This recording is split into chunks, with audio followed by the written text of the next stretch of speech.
Hi friends, എല്ലാവർക്കും പുതിയ വീഡിയോയിലേക്ക് സ്വാഗതം. അപ്പോൾ മഴക്കാലമൊക്കെയാണ്. അപ്പോൾ ഞാൻ ഇന്ന് പറയാൻ പോകുന്നത് ബൈക്കുകാരോടുണ്ടോ. ബൈക്കുകാർ മഴക്കാലത്ത് ശ്രദ്ധിക്കേണ്ട കുറച്ച് കാര്യങ്ങൾ.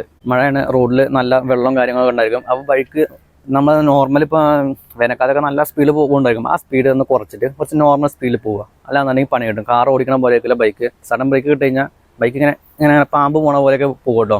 അപ്പോൾ അത് ചിലപ്പോൾ മറ്റുള്ളവർക്കും ഉപദ്രവം. അത് ചിലപ്പോൾ റോഡിലൂടെ നടന്നു പോകുന്ന ആൾക്കാരെ മേത്തിക്കാൻ ചിലപ്പോൾ തട്ടിക്കയറുക. അല്ലാന്നുണ്ടെങ്കിൽ ഒന്നും അറിയാതെ പോകുന്ന കാറുകാരനെ മൂട്ടിലാവും വന്ന് അടിച്ച് കയറുക. അപ്പം നിങ്ങൾക്ക് നല്ല കോൺഫിഡൻസ് ഉണ്ടായിരിക്കും, കാര്യങ്ങളൊക്കെ ഓക്കെയാണ്. അപ്പം നിങ്ങൾ നല്ല ഡ്രൈവറും കാര്യങ്ങളൊക്കെ ഓക്കെയാണ്. പക്ഷേ മഴക്കാലത്ത് ഓടിക്കുന്ന സമയത്ത്, ബൈക്ക് ഓടിക്കുന്ന സമയത്ത് കുറച്ച് സ്പീഡ് കുറച്ച് പോവുക. ഒരു വണ്ടീൻ്റെ ഫ്രണ്ടിൽ ഗ്യാപ്പ് ഇട്ട് പോവാം. നമ്മൾ സഡൻ ബ്രേക്ക് ചിലപ്പോൾ കാറായാലും സഡൻ ബ്രേക്ക് ഇട്ട് കഴിഞ്ഞാൽ നമുക്ക് ഇട്ട് കഴിഞ്ഞാൽ ചിലപ്പോൾ നമ്മളെ വണ്ടി പാളിപ്പോവും. അതുകൊണ്ടാണ് പറയുന്നത്. ഇപ്പോൾ ഈ മഴ പെയ്തിട്ട് ഒരു 5-6 വണ്ടി അങ്ങനെ സഡൻ ബ്രേക്ക് ഇട്ടിട്ട് റോഡിൽ വീണുകൊണ്ട് ഞാൻ കണ്ടാണ്.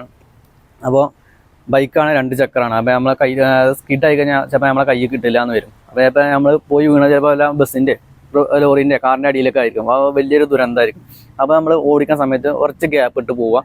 പിന്നെ സ്പീഡ് കുറച്ച് പോവുക.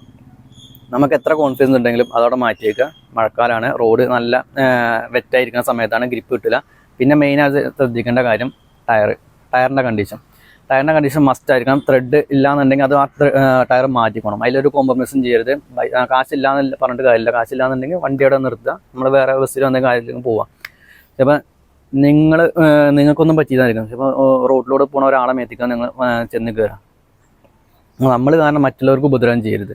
അതുകൊണ്ടാണ് പറയുന്നത് കുറച്ച് ഗ്യാപ്പ് ഇട്ട് പോകാൻ, സ്പീഡ് കുറച്ച് പോവുക. ടയറിൻ്റെ കണ്ടീഷൻ പക്കയായിരിക്കണം.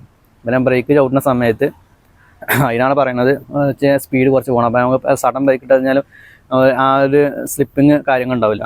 പെട്ടെന്ന് നല്ല സ്പീഡ് വരുന്ന സമയത്ത് ഫ്രണ്ടിലേക്ക് ഒരാൾ ചാടുകയോ അല്ലെങ്കിൽ ഒരു പട്ടി ചാടുകയാണെന്നുണ്ടെങ്കിൽ ബ്രേക്ക് പിടിച്ച് കഴിഞ്ഞാൽ ഒരിക്കലും പിടിച്ചാക്കില്ല. കാറാണെന്നുണ്ടെങ്കിൽ കുറച്ചേലും അങ്ങനെ പോയി നമുക്ക് നിൽക്കാൻ, നമ്മൾ തെറിച്ച് വീഴില്ല. പക്ഷെ ബൈക്കാണെന്നുണ്ടെങ്കിൽ തെറിച്ച് വീഴും. അത് നമുക്ക് പണി കിട്ടും. അതുകൊണ്ടാണ് പറയുന്നത്. അപ്പോൾ ബൈക്കുകാർ പ്രത്യേകം ശ്രദ്ധിക്കുക. സ്പീഡ് കുറച്ച് പോവുക, ടയറിൻ്റെ കണ്ടീഷൻ ഓക്കെ ആക്കുക. അപ്പോൾ ഇത്രയും കാര്യങ്ങൾ ശ്രദ്ധിക്കുക കേട്ടോ. ആ വീഡിയോ ഇഷ്ടപ്പെട്ട് കഴിഞ്ഞാൽ ലൈക്ക് ചെയ്യാൻ മറക്കരുത്. അപ്പം സബ്സ്ക്രൈബ് ചെയ്യാൻ മറക്കരുത്. മറ്റു വീഡിയോ ഇനി കാണാം.